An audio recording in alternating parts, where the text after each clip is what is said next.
Praise lord. ఈరోజు దేవుని వాగ్దానం తేదీ మార్చి 6, 2025. కీర్తనల గ్రంథము 51వ అధ్యాయం 18, 19 వచనములు. నీ కటాక్షము చొప్పున సియోనుకు మేలు చేయము, యెరూషలేము యొక్క గోడలను కట్టించుము.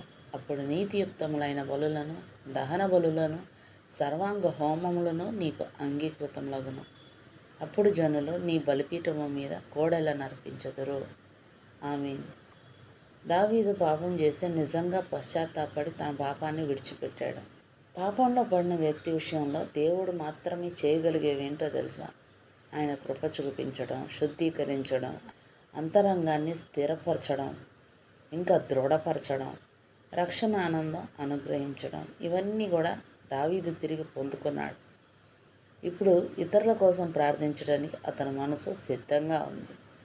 ఇశ్రాయేలు రాజు అయిన దావీదు చేసిన పాపం ఇశ్రాయేలుకు చాలా అగచాట్లు తెచ్చిపెట్టింది, అవమానాలు తెచ్చిపెట్టింది. తాను చేసిన పాపం కారణంగా యెరూషలేము ఇబ్బందులకు గురైంది. అందుకే ఆ యెరూషలేము గురించి ప్రార్థన చేస్తున్నాడు. మన పాపాలు కూడా ఇతరులపై తప్పకుండా ప్రభావాన్ని చూపిస్తాయి. తండ్రులు ద్రాక్షలు తింటే పిల్లల పళ్ళు పులుస్తాయట. మనం చేసిన తప్పులకు మన పిల్లలు ప్రతిఫలాలు అనుభవించాల్సి వస్తుంది. అందుకే మన పాపాలను మనం ఒప్పుకొని వారి కోసం మనం ప్రార్థన చేయాలి. ఆ రీతిగా మన హృదయాన్ని సరిచేసుకోవాలి. ఆ నూతన యెరూషలేము చేరే వరకు అట్టి కృపా ధన్యత దేవుడు మనకు అనుగ్రహించాలి. ఈ 51వ కీర్తనలోనే 3, 4 వచనాలు ఒకసారి మళ్ళీ చూసినట్లయితే, నా అతిక్రమములు నాకు తెలిసే ఉన్నవి, నా పాపం ఎల్లప్పుడూ నా ఎదుటనున్నది. కేవలం నీకే విరోధంగా నేను పాపం చేస్తున్నాను. నీ దృష్టి ఎదుట నేను చెడుతనం చేసి ఉన్నాను. కావున ఆజ్ఞ ఇచ్చినప్పుడు నీవు నీతిమంతుడుగా అగుపడదు, తీర్పు తీర్చినప్పుడు నిర్మలుడుగా అగుపడదు అంటున్నాడు దావీదు భక్తుడు. మనం చేసే తప్పుల్లో 99% అవి మనకి తప్పు అని తెలిసే చేస్తున్నాం. మన పాపం ఎప్పుడు మన కళ్ళ ముందే ఉంటుంది. నువ్వు తప్పు చేస్తున్నావు అంటూ మనసాక్షి గద్దిస్తున్నా దాన్ని పీక నొక్కి చంపేసి మరీ ఆ పని మనం ముగిస్తాం. ఒక్కటి మాత్రం నిజం, సమాధానం కోల్పోయామని మనకు స్పష్టంగా తెలుసు. దేవుని సన్నిధిలో ఒప్పుకొని వాటిని మానుకుంటేనే కానీ సమాధానం తిరిగి రాదని తెలుసు. కానీ ఆ పని మాత్రం చెయ్యం.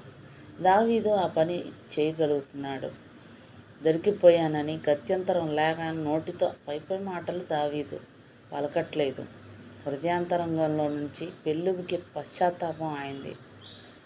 కేవలం నీకే విరోధంగా నేను పాపం చేశాను అంటున్నాడు. బత్షెబకు, ఊరియాకు వ్యతిరేకంగా పాపం చేశానని చెప్పట్లేదు. ఎందుకంటే వారు దేవుడు ఒకే పోలికలో సృష్టింపబడిన వారే, వారు సృష్టిలో భాగమే అన్నట్లుగా ఆయన ఉద్దేశం. అందుకే వారికి చేస్తే దేవునికి చేసినట్టే అనే అద్భుతమైన సత్యాన్ని గ్రహించగలిగాడు దావీదు. దావీదు మాటల్లో ఈ విషయం స్పష్టంగా తెలుస్తుంది. ఒకరిని బాధించావంటే దేవుణ్ణి బాధించినట్టు, ఒకరికి సహాయం చేసావంటే దేవునికి చేసినట్టు.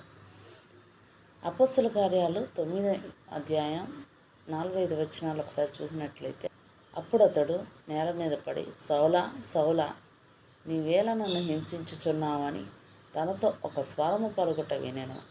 ప్రభువా, నీవెవడవని అతడు అడగగా ఆయన, నీవు హింసించుచున్న యేసును అంటూ పరిశుద్ధ లేఖనంలో రాయబడి ఉండటం చూస్తున్నాం. యేసుని ప్రత్యక్షంగా సౌలు హింసించిన సందర్భం లేనేలేదు. కానీ దేవుని పిల్లలను హింసించడం ద్వారా దేవుణ్ణి హింసించిన వాడయ్యాడు. అలాగే అపోస్తలుడైన పౌలు కొరింథీయులకు రాసిన మొదటి పత్రిక 8వ అధ్యాయం 12వ వచనంలో, సహోదరులకు విరోధంగా పాపం చేయుట వలనను వారి బలహీనమైన మనస్సాక్షిని నొప్పించుట వలనను మీరు క్రీస్తునకు విరోధముగా పాపం చేయువారు కూర్చున్నారు అని వ్రాయబడి ఉంది. అలాగే మత్తయి సువార్త 25వ అధ్యాయం 40వ వచనంలో, అందుకు రాజు మిక్కిలి అల్పులైన ఈ నా సహోదరులలో ఒకనికి మీరు చేసితిరి గనుక నాకు చేసితిరని నిశ్చయముగా మీతో చెప్పుచున్నానని వారితో నేను. ఒక తప్పు చేయడానికి మనం సిద్ధపడుతున్నప్పుడు నేను దేవునికి విరోధంగా ఈ పని చేస్తున్నానని తలంపు ఆ తప్పు చేయకుండా కాపాడగలదేమో. అందుకే మన ప్రతి కదలికలోనూ ఆయన్ని ముందు పెట్టుకొని జీవించగలిగినట్లయితే మన పాదాలు తొట్టిల్లే అవకాశాలు చాలా తక్కువ. అట్లా కాని పక్షంలో పాపం ఎంత తేటగా, ఎంత ఘోరంగా కనిపిస్తుందో. అందుకే మన నడతను సరిచేసుకొని ఆయన కోసం మాత్రమే జీవితం. అట్టి కృపా ధన్యత దేవుడు మనకు అనుగ్రహించమని ఆయన్ని వేడుకుందాం. ఆయన ఇచ్చిన ఈ వాగ్దానాన్ని మనం స్వతంత్రించుకొని ఆయనకి ఇష్టమైన రీతిలో మనం జీవించడానికి పూనుకుందాం. ఆమేన్. దేవుడి పరిశుద్ధ వాక్యాన్ని మన వెనికిడి యందు దీవించును గాక. ఆమేన్.